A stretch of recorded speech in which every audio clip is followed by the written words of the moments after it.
Sign these papers. My mother-in-law slammed a stack of documents onto my desk, making my coffee cup rattle. Her face wore that familiar look of contempt I'd grown used to over the past 5 years. I'm Amanda Chen, 35 years old, and I own one of the most successful tech consulting firms in our city. Well, at least I did until my in-laws decided they wanted to take it from me. What are these? I asked calmly, though my heart was racing. Transfer of ownership papers. It's time you handed the business over to Richard. He has an MBA, and know how to run it properly. Richard, my brother-in-law. The golden child who'd never worked a day in his life, but somehow believed he deserved everything handed to him. I looked at my husband, Tom, who stood quietly in the corner of my office. His silence spoke volumes. After 12 years of marriage, he still couldn't stand up to his mother. This is my company, I said firmly. I built it from nothing. My mother-in-law laughed, that shrill, condescending laugh that always made my skin crawl. Oh, please. Everyone knows your grandfather handed you the seed money. You just got lucky. Besides your family now, and in this family, the men handle the business decisions. I thought back to my grandfather, who passed away 6 months ago. He was more than just my grandfather. He was my mentor, my inspiration. Yes, he had helped me start my business, but not in the way they thought. Margaret, I addressed my mother-in-law. I won't be signing anything. She straightened her designer blazer, her perfectly manicured nails tapping impatiently on my desk. You ungrateful little. Do you know how much we've done for you? We welcomed you into our family despite your background. The least you could do is show some appreciation. By background, she meant being half Chinese and coming from a middle-class family. They never let me forget that I wasn't from their social circle. Mom, Tom finally spoke up, but his voice was weak. Maybe we should discuss this at home. No, Thomas. I've had enough of your wife's attitude. Either she signs the papers or what? I asked, my voice steady. Or we'll make sure everyone knows how you really got your start. About the money your grandfather gave you. About the connections we provided. Where do you think your biggest clients came from? They're all our friends. I had to suppress a smile. If only they knew the truth about those clients. Just then, my office phone buzzed. Mrs. Chen, Mr. Harrison is here to see you. He says it's urgent. Perfect timing. Send him in, I replied. The door opened, and in walked James Harrison, my grandfather's lawyer. He carried a leather briefcase and wore an expression that meant business. Mrs. Chen, I apologize for interrupting, but it's time. My mother-in-law's eyes narrowed. Time for what? The reading of Gerald Chen's final will and testament. The real one. What do you mean, real one? Tom asked, finally showing some interest. I stood up, smoothing my skirt. You see, the will that was read 6 months ago wasn't the complete version. My grandfather had a second will sealed until today, exactly 6 months after his death. Mr. Harrison opened his briefcase and pulled out a thick envelope. Shall we begin? My mother-in-law's face had lost some of its color, but she quickly recovered. This is ridiculous. We're in the middle of an important business discussion. Oh, you'll want to hear this, I said, finally allowing myself a small smile. It's about the business after all. As Mr. Harrison began to read, I watched the color drain completely from my in-laws' faces, because what they were about to learn would change everything, not just about my business, but about every assumption they'd made about me for the past 12 years. My grandfather's final gift to me wasn't just money or property. It was something far more valuable. The truth about who really owned what in this family and how deep the connections really went. And as the lawyer continued reading, I realized this was just the beginning of a much bigger storm that was about to hit the Chen family. Mr. Harrison cleared his throat and began reading. I, Gerald Chen, being of sound mind, declare this to be my final will and testament, superseding all previous versions. My mother-in-law interrupted. We've already heard this part 6 months ago. Get to the point. Mr. Harrison gave her a cold look before continuing. However, the following provisions were to remain sealed for 6 months after my death, to allow certain events to unfold naturally. I noticed Tom shifting uncomfortably by the window. He knew something. I could tell by the way he couldn't meet my eyes. To my granddaughter, Amanda Chen, I leave not only my personal fortune as previously stated, but also reveal the following. The Chen Global Holdings, currently believed to be owned by the Chen family, has been under my majority ownership for the past 20 years. The silence in the room was deafening. My mother-in-law's face turned an interesting shade of purple. That's impossible. My husband built that company. Actually, Margaret, I finally spoke up. Your husband nearly bankrupted it in 2003. My grandfather stepped in and bought 67% of the shares, saving it from collapse. He kept it quiet to spare your family's reputation. You're lying, she shrieked. Mr. Harrison pulled out another document. I have the original purchase agreements here, along with 20 years of board meeting minutes. Tom finally found his voice. Dad told me something about this last year. He made me promise not to tell anyone. I turned to him, hurt flooding my chest. You knew? All this time? I didn't know everything. Just that there was some deal with your grandfather. Mr. Harrison continued reading.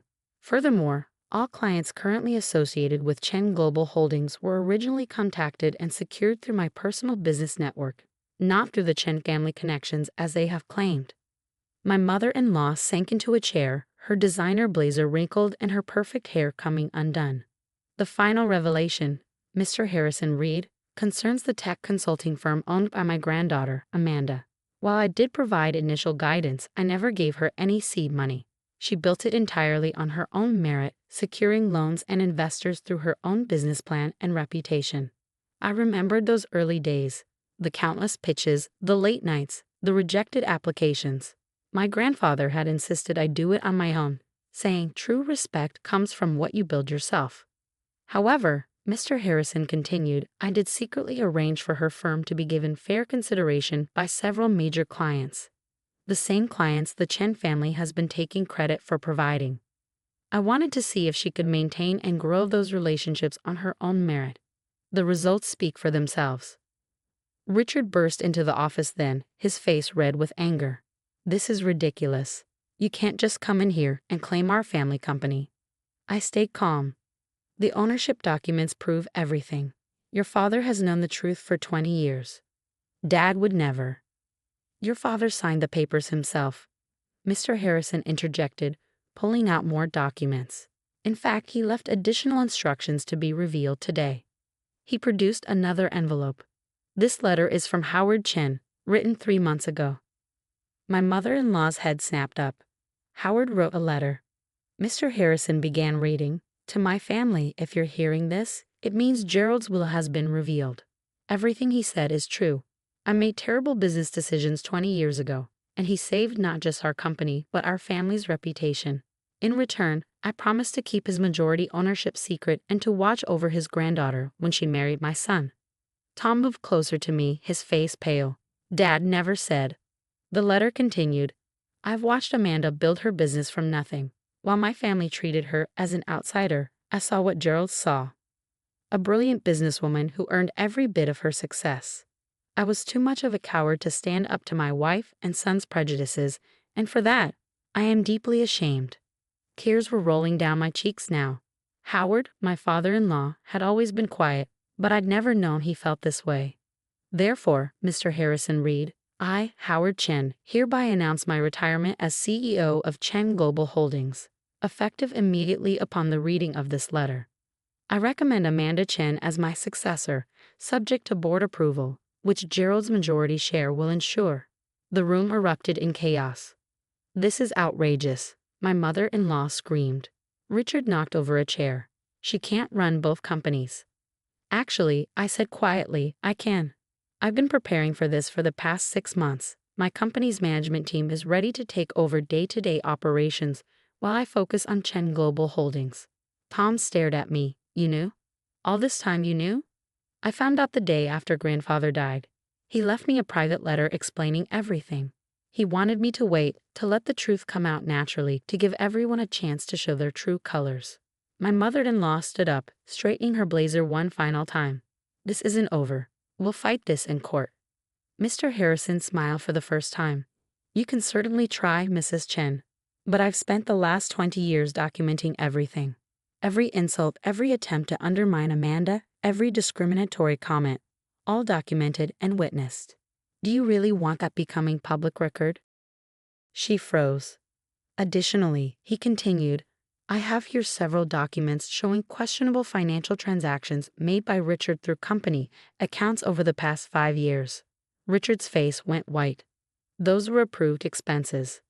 Personal vacation homes and luxury cars charged to the company. I doubt the IRS would agree. Tom finally stepped forward, standing beside me. Enough. Mom, Richard, it's over. Amanda has earned this. You're taking her side? Richard spat. After everything we've done for you. Yes, Tom said firmly. For the first time in our marriage, I'm doing what I should have done years ago. Supporting my wife. My mother-in-law grabbed her designer bag. I won't forget this betrayal. Any of it. She stormed out, Richard following close behind. When they were gone, Tom turned to me. I'm so sorry, Amanda. I knew bits and pieces, but I never. I held up my hand. We'll talk about this later. Right now, I have a company to run.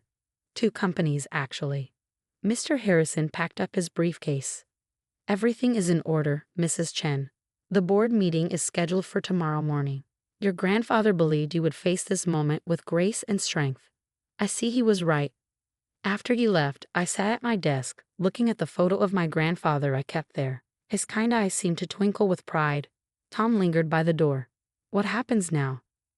I picked up the ownership transfer papers his mother had brought in and dropped them in the shredder. Now we see who in this family is strong enough to accept change. As I watched the papers turn to confetti, I couldn't help but smile. My grandfather had given me one final lesson about business, family, and the price of truth. But this was just the middle of the story. Because tomorrow, I would walk into Chen Global Holdings as its new CEO, and that's when the real challenge would begin. The next morning, I stood in front of the mirror, adjusting my suit jacket. Today would change everything. Are you ready? Tom asked from the doorway. I've been ready for 6 months, I replied, picking up my briefcase. The question is, are you ready for what's about to happen to your family? He stepped forward, taking my hand. They're not just my family anymore. We're a family, and I'm done choosing the wrong side. The drive to Chen Global Holdings was tense. Security had already been notified about the change in leadership, and as we pulled up to the executive parking area, I saw Richard's car was already there. He's not going to make this easy, Tom warned. Good, I said, stepping out of the car. I didn't build my own company by taking the easy path. The boardroom was full when we arrived. 12 board members, all men over 60, sat around the massive mahogany table. Richard and my mother-in-law sat at one end, while Howard Chen, my father-in-law, sat quietly at the other. Mr. Harrison was already there, documents spread before him. You can't seriously be considering this, my mother-in-law was saying as we walked in. She'll destroy everything we've built. Everything you built? Howard's quiet voice cut through the room. It was the first time I ever heard him speak up against his wife. Margaret, it's time for truth. We almost lost everything 20 years ago because of my poor decisions. Gerald Chen saved us. And now his granddaughter will save us again. Howard, she gasped. No, Margaret, I've been quiet too long. He stood up, addressing the board. Gentlemen, I fully support Amanda Chen as the new CEO of this company. She has proven herself not just as a successful business owner, but as someone who understands the modern market in ways we failed to grasp. Richard slammed his hand on the table. This is insane. She's not even a real Chen. Actually, Mr. Harrison interjected, according to these documents, she has more right to the Chen name than you do, Richard. Would you like me to explain why? Richard's face went pale. He knew what those documents would reveal about his own business dealings. The board chairman cleared his throat. We've reviewed the ownership documents and Howard's recommendation. Given Gerald Chen's majority share and his explicit wishes, combined with Mrs. Chen's proven track record in the tech sector, I believe we should proceed with the vote. My mother-in-law stood up. If you do this, you'll regret it. I know things about this company, about all of you. Mom, Tom interrupted.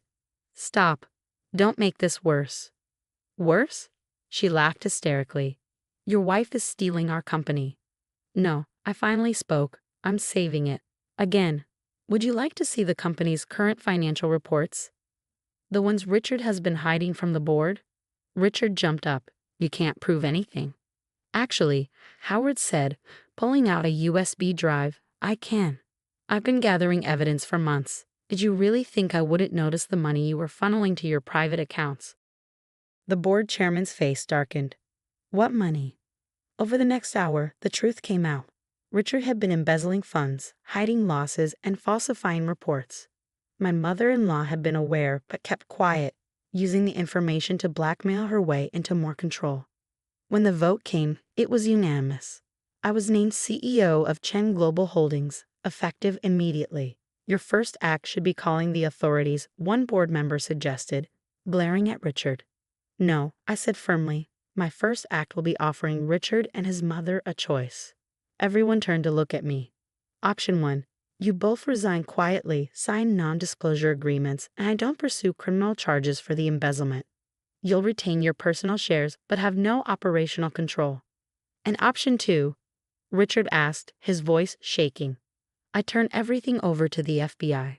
Every transaction, every hidden account, every piece of evidence Howard and my grandfather collected, your choice. My mother-in-law's facade finally cracked. You would show mercy.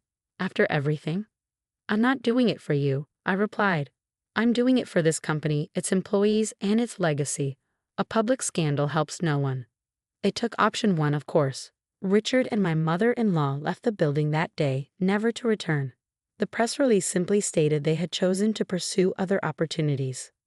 Over the next year, I reorganized both companies, merging my tech consulting firm's innovation with Chen Global's resources. Profits doubled. Employee satisfaction soared. The board's initial skepticism turned to wholehearted support. Tom found his own path too, starting a charitable foundation that helped immigrant entrepreneurs, his way of making amends for his family's past behavior. Howard became one of my closest advisors, his quiet wisdom helping me navigate the challenges of running a major corporation. He and Tom rebuilt their relationship on a foundation of truth rather than fear. My mother-in-law moved to Florida, where she apparently tells anyone who will listen that she retired early to enjoy the sunshine. Richard took a job with a small firm in another state, humbled by his fall from grace. As for me, I kept my grandfather's photo on my desk, both at the office and at home. His final gift wasn't just the company, it was the chance to prove that success doesn't come from family names or connections, but from hard work, integrity, and the courage to stand up for what's right. Last week, as I sat in my grandfather's old office, my office now, Tom brought our daughter by after school. She's 7, and already shows the same determination I had at her age. Mommy, she asked, looking around the big office, will I run the company someday? I smiled, thinking of my grandfather's words. True respect comes from what you build yourself. That's up to you, sweetheart, I told her. You can run this company, start your own, or do anything else you dream of. The most important thing is to do it your way, with integrity and strength. She nodded solemnly, then brightened. Like you did. Yes, I said, hugging her close. Exactly like that. After they left, I looked out over the city skyline, thinking about how much had changed in just 1 year. Sometimes the hardest battles aren't fought in boardrooms or with lawyers, but within families where love and duty clash with truth and justice. But in the end, the truth always comes out. And when it does, you find out who really deserves to be called family. Thanks for watching. Like and subscribe for more stories. See you in the next video.